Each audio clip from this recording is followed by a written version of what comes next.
Hello cloud experts. So in this session, we are going to talk about three different service models of cloud computing. So what are these three service models and what do they really mean? We are going to talk about in this particular session. Now what is cloud computing? As per NIST definition, it is about shared pool of configurable computing resources which may include network, servers, storage, application and the different services. The cloud model is composed of 5 essential characteristics and 3 different service models and 4 deployment models. In last session we talked about 5 essential characteristics, and now in this session we are going to talk about 3 different service models. So what are these 3 different service models?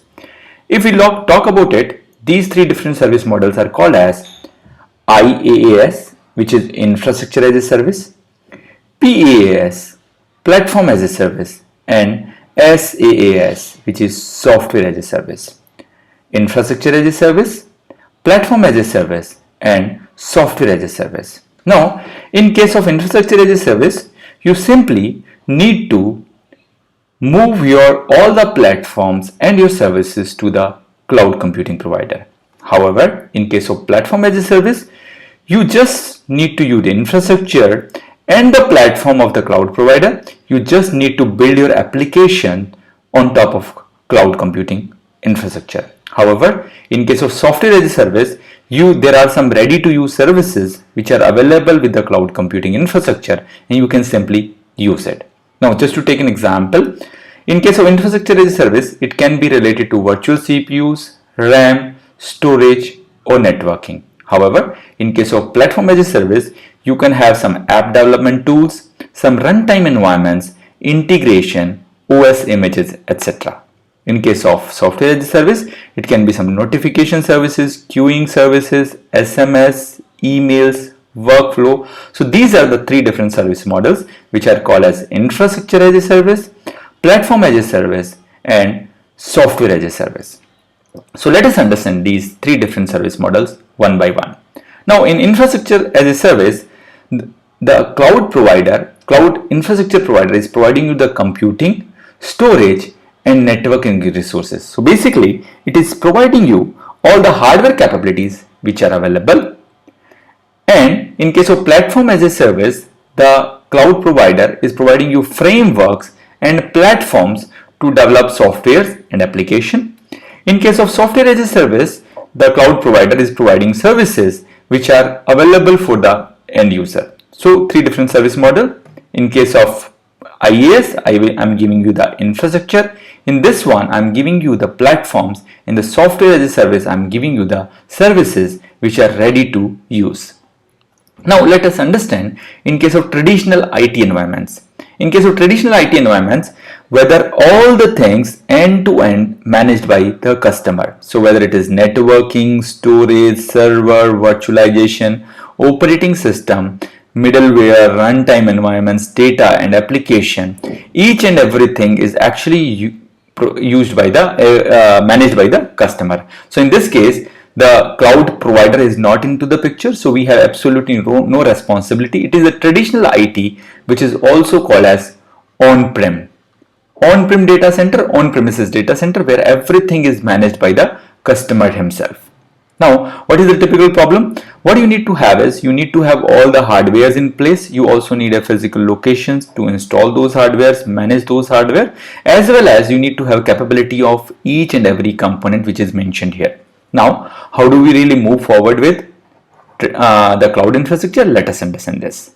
So, complete responsibility lies with the customer himself. Planning the hardware, buying the hardware, installing, managing the hardware, all these things are done by the customer.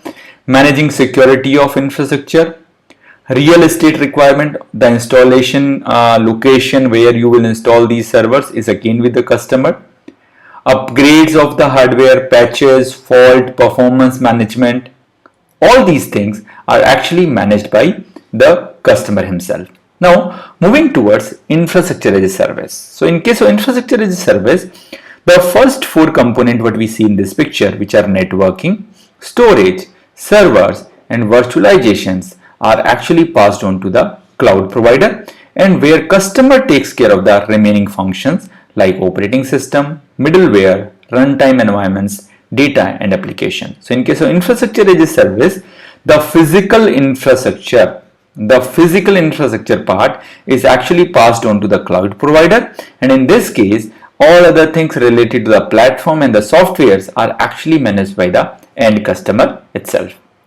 Now, infrastructure as a service, shared responsibility between the customer and the cloud provider, where cloud provider is taking care of the infra and customer is taking care of the platform and services. So it is a shared responsibility between the customer and the cloud provider, where provider takes care of hardware resources and customer takes care of the OS, runtime environments, platforms, as well as configuring and managing virtual resources, pay per use, and all this stuff.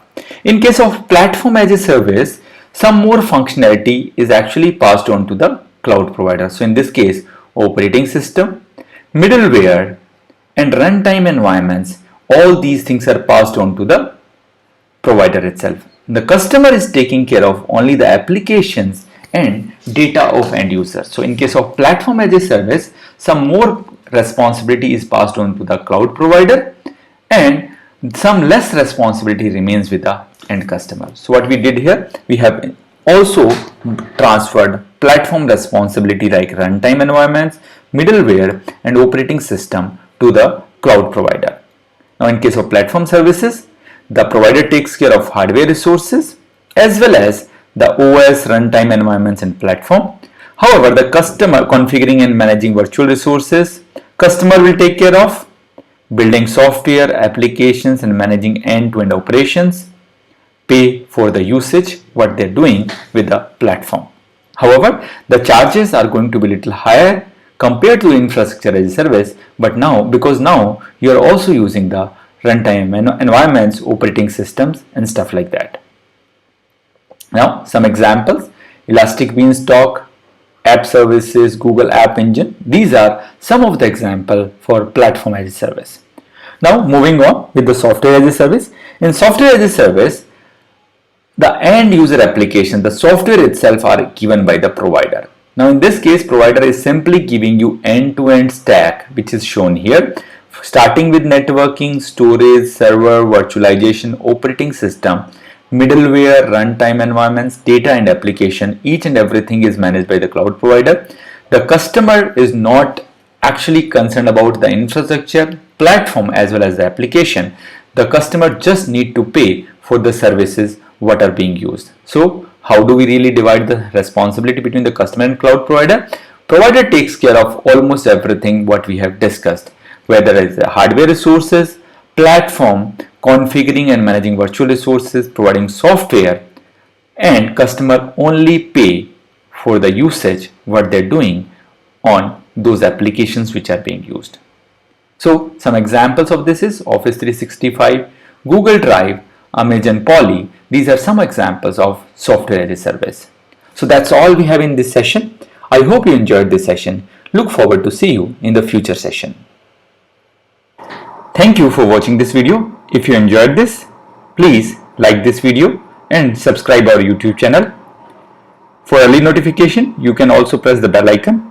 If you need any more information, please visit us at www.cloud-training.guru or email us at cloudtrainingguru101@gmail.com. Thank you very much.